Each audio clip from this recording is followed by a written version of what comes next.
Hello बच्चों, कल हमने पढ़ा था लाइम सोडा प्रोसेस स्टार्ट किया था और उसके हमने फंक्शंस देखे थे कि लाइम सोडा कैसे वर्क करता है हार्डनेस रिमूवल में। और हमने उसकी केमिस्ट्री यानी कि रिएक्शंस क्या क्या इन्वॉल्व होते हैं वो देखा था। तो आज हम देखेंगे प्रोसेस और working of lime soda process कि लाइम सोडा प्रोसेस कैसे वर्क करता है, कैसे प्रोसेस होता है। लेकिन उसे स्टार्ट करने से पहले हमें एक चीज़ ध्यान देनी होगी कि जब हमने कल ये पढ़ा कि प्रेसिपिटेट्स फॉर्म होते हैं, यानी लाइम सोडा का मेन फंक्शन क्या है कि वो जितने भी डिजॉल्व सॉल्ट्स होते हैं उनको कन्वर्ट कर देता है fine precipitates of calcium carbonate and magnesium hydroxide में। जो कैल्शियम कॉजिंग सॉल्ट्स होते हैं उनको वो कैल्शियम कार्बोनेट में, और जो मैग्नीशियम सॉल्ट्स होते हैं उन्हें वो मैग्नीशियम हाइड्रोक्साइड में कन्वर्ट कर देता है प्रेसिपिटेट्स के फॉर्म में, और फिर हम फिल्ट्रेशन मेथड के थ्रू उन्हें रिमूव कर लेते हैं। बट यहाँ पे प्रॉब्लम ये आती है कि जो calcium carbonate and magnesium hydroxide precipitates form होते हैं दे आर वेरी फाइन। ये बहुत ही फाइन प्रेसिपिटेट्स होते हैं एंड बहुत लाइट वेट होने की वजह से they do not settle down easily. वो ईजिली सेटल डाउन नहीं होते, यानी प्रेसिपिटेट्स के फॉर्म में, टर्बिडिटी के फॉर्म में, वाटर में सस्पेंडेड फॉर्म में फ्लोट करते रहते हैं। तो आप उन्हें ईजिली फिल्टर नहीं कर सकते क्योंकि वो वाटर में ही फ्लोट कर रहे हैं सस्पेंडेड पार्टिकल्स के फॉर्म में, बहुत फाइन होते हैं, लाइट वेट होते हैं, तो फिल्ट्रेशन करना बहुत ही डिफ़िकल्ट हो जाता है।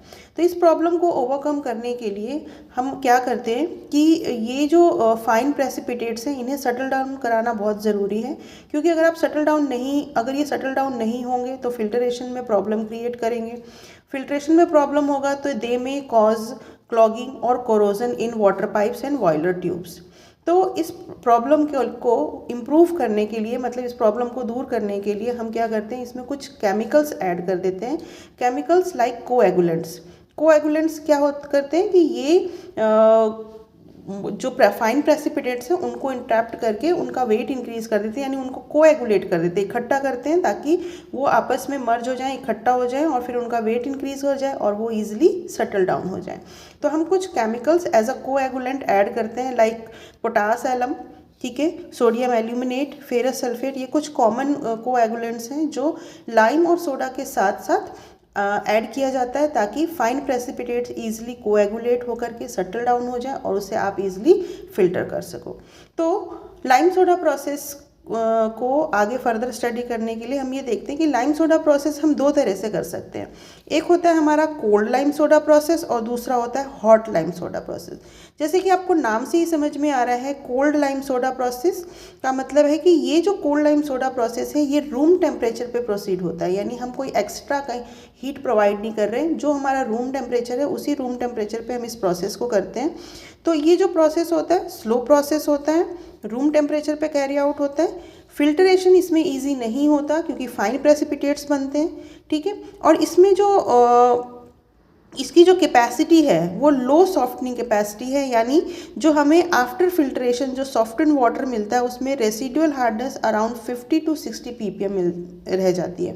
यानी आफ्टर सॉफ्टनिंग प्रोसेस जो हमें वाटर मिल रहा है वो कम्प्लीटली सॉफ्ट वाटर ना मिलके 50 to 60 ppm हार्डनेस उसमें रह जाती है, यानी रेसिडुअल हार्डनेस के फॉर्म में वो रह जाता है। और क्योंकि प्रेसिपिटेट्स बहुत फाइन बनते हैं यहाँ पर, ठीक है, तो उन्हें सेटल डाउन करने के लिए हम सोडियम एल्यूमिनेट जैसे कोएगुलेंट इसमें ऐड करते हैं लाइम और सोडा के साथ, ताकि ये क्या करें, उन प्रेसिपिटेट्स को इंट्रैप करके उनको कोएगुलेट करें और सेटल डाउन करने में हेल्प करें। तो हम सबसे पहले देखेंगे कोल्ड लाइम सोडा प्रोसेस की वर्किंग, उसके बाद डिस्कस करेंगे हॉट लाइम सोडा प्रोसेस। तो कोल्ड लाइम सोडा प्रोसेस में ये आपका एक वर्किंग है, आउट डायग्राम है इसका, जिसमें अगर आप ध्यान से देखोगे तो यहाँ पर एक आपका आउटर चैम्बर है और एक इनर चैम्बर है, यानी एक बाहर का चैम्बर होता है और बाहर चैम्बर के ही अंदर एक इनर चैम्बर होता है, ट्यूब लाइक इनर चैम्बर होता है। और इस चैम्बर के अंदर एक स्टरर लगा होता है जिसमें नंबर ऑफ पैडल्स होते हैं, ठीक है। और ये जो स्टरर है वो एक मोटर से कनेक्टेड होता है। जैसे ही आप मोटर ऑन करते हो जो आपका स्टरर है वो इस तरह से रोटेट करना स्टार्ट करता है। और इसी इनर चैम्बर में हमारे पास दो इनलेट्स होते हैं। एक इनलेट होता है जिससे हम रॉ वाटर, जिसे हमने सॉफ्ट करना है यानी हार्ड वाटर एंटर करते हैं, और दूसरे इनलेट से हम केमिकल्स डालते हैं। Calculated amount of lime soda and coagulant आप ऐड करते हैं। तो एक इनलेट से केमिकल ऐड हो रहा है, दूसरे इनलेट से रॉ वाटर ऐड हो रहा है, ठीक है। और जैसे ही आप मोटर ऑन करते हो ये जो स्टरर है वो रोटेट करना स्टार्ट हो जाता है, यानी वो रोटेट करेगा, पैडल्स मूव करेंगे तो आपका केमिकल्स और रॉ वाटर आपस में मिक्स होना स्टार्ट हो जाते हैं, ठीक है। और नीचे यहाँ पे आपका सेडिमेंटेशन टैंक होता है जहाँ पर प्रेसिपिटेट्स जो हैं, क्योंकि यहाँ जो प्रेसिपिटेट्स बन रहे हैं, अभी कल जो हमने केमिस्ट्री पढ़ी थी या रिएक्शंस पढ़े थे, तो वो सारी रिएक्शंस यहाँ होना स्टार्ट हो जाती हैं। लाइम, हमने क्या पढ़ा था, lime is effective for the removal of temporary hardness को रिमूव करने में इफेक्टिव होता है। Permanent magnesium hardness,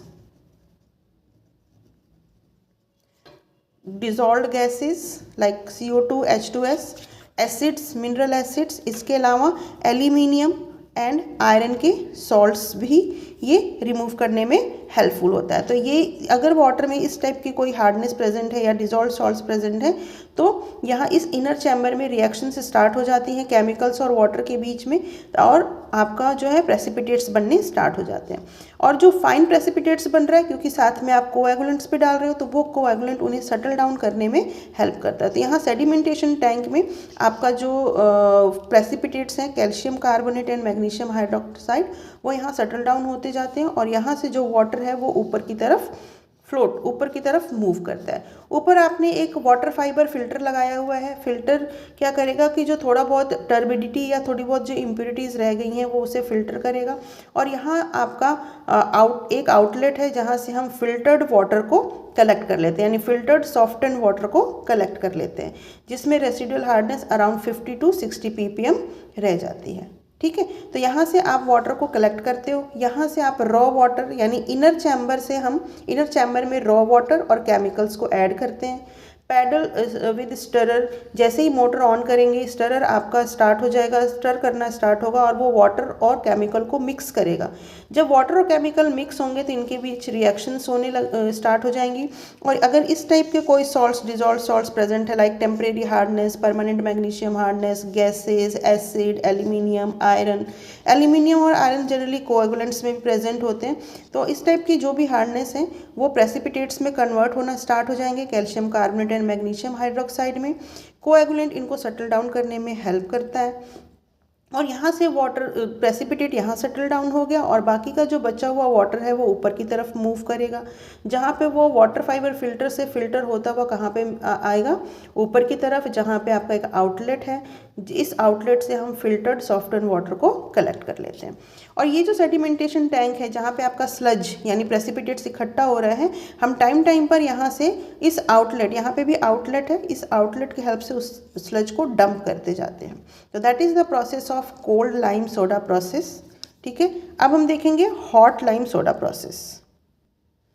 hot lime soda process अगर हम कंपेयर करें कोल्ड लाइम सोडा प्रोसेस से तो it is a fast process, क्योंकि ये हॉट लाइम सोडा यानी हाई टेम्परेचर पे हो रहा है, तो हाई टेम्परेचर पे रिएक्शन रेट इंक्रीज़ कर जाती है, जिसकी वजह से आपका जो रिएक्शन है वो फास्ट हो जाता है।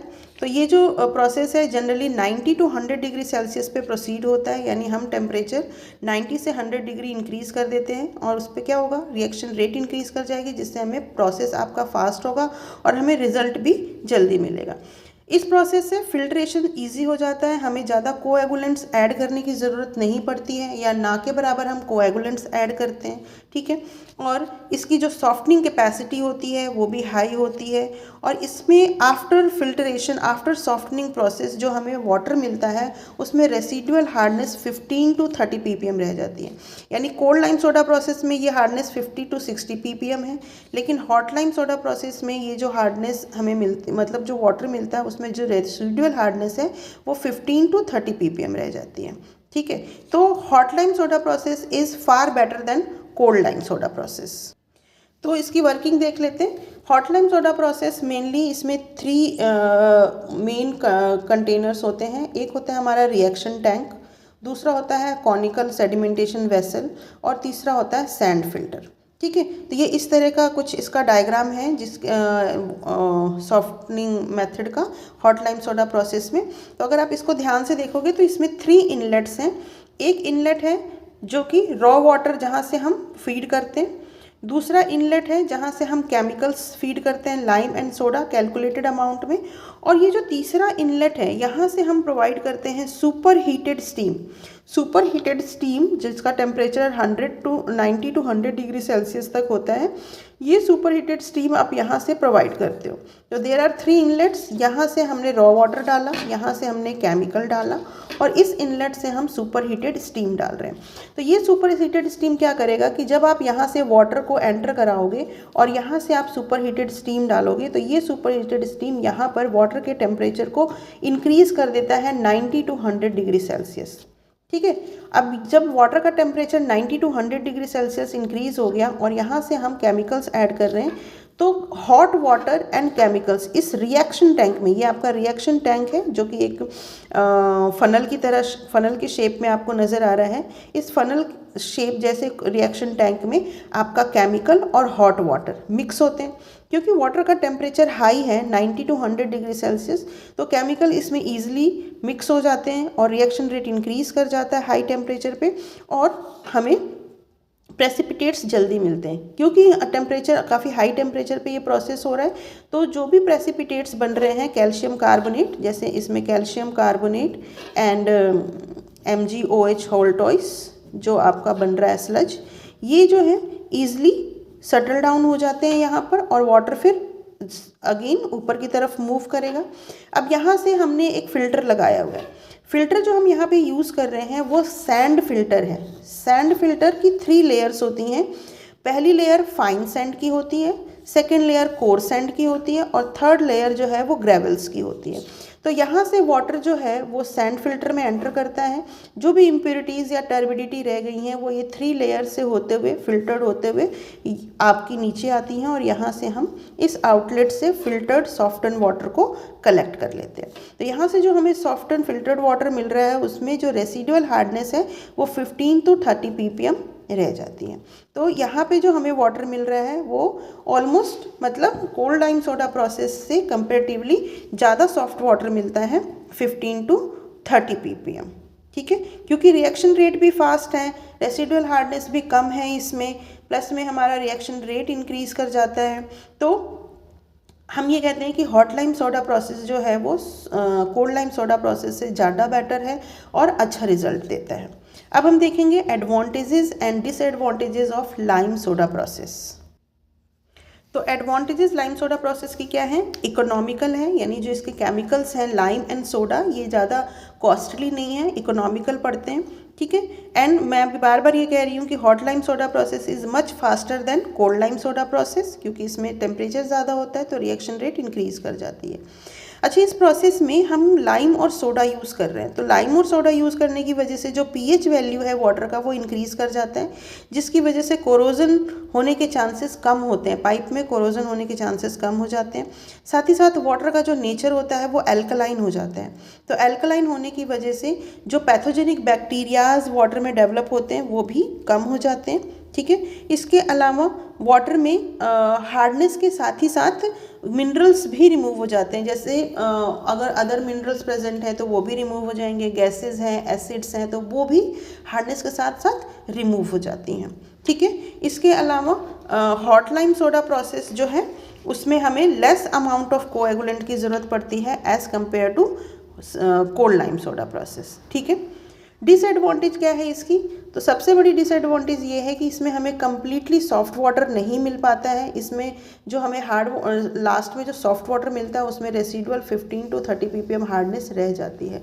तो हम ये कह सकते हैं कि लाइम सोडा प्रोसेस से जो हमें सॉफ्ट वाटर मिल रहा है they are not very good for the industrial purpose. वो इंडस्ट्रियल पर्पज़ के लिए उतने अच्छे नहीं हैं जितना होना चाहिए, क्योंकि फिर भी थोड़ी बहुत हार्डनेस तो बची गई इसमें। सेकेंड प्रॉब्लम इसमें क्या आता है कि हमें लार्ज अमाउंट ऑफ स्लज हमारे पास इकट्ठा हो जाता है जिसको डिस्पोज ऑफ करना बहुत ही डिफ़िकल्ट है, तो disposal of large amount of sludge is a big problem. इसके अलावा हॉट लाइम सोडा प्रोसेस में हम 90 to 100 डिग्री टेम्परेचर रेज कर रहे हैं। ठीक है, तो इस प्रोसेस में हमें केयरफुल ऑपरेशन और स्किल्ड पर्सन की ज़रूरत पड़ती है कि स्किल्ड सुपरविज़न होना चाहिए ताकि हम एक्सीडेंट्स वगैरह को अवॉइड कर सकें और एफिशिएंट ट्रीटमेंट कर सकें हम वाटर का। तो दीज आर द डिसएडवांटेजेस। एक तो स्लज की प्रॉब्लम है, हम कहाँ डिस्पोज ऑफ करें। दूसरा, हमें स्किल्ड पर्सन सुपरविज़न की ज़रूरत है, केयरफुल ऑपरेशन की ज़रूरत है। और थर्ड, कि हमें कंप्लीट सॉफ्ट वाटर नहीं मिल पाता इसमें। तो that's all from my side. तो आई होप आप लोगों को ये समझ में आया होगा। नेक्स्ट लेक्चर में हम देखेंगे numericals related to the lime soda process. Thank you.